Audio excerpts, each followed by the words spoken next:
ए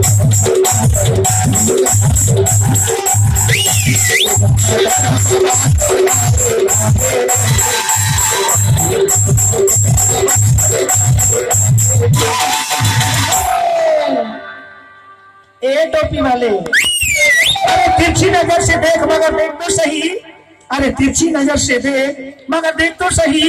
अरे कुछ भी समझ कर मगर वैसे कहा था उम्र 85 माम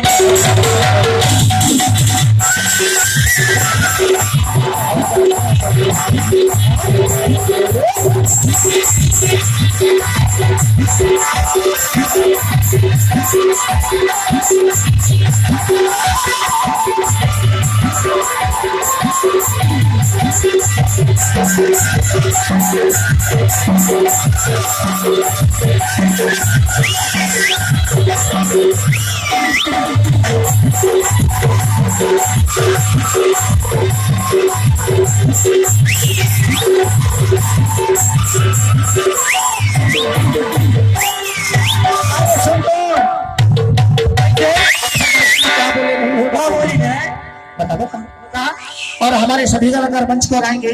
कहा बात थी भाई, भूखा गए कि क्या होगी, कि लाज लगती कि शर्म लगती तो भीतर घुस गए।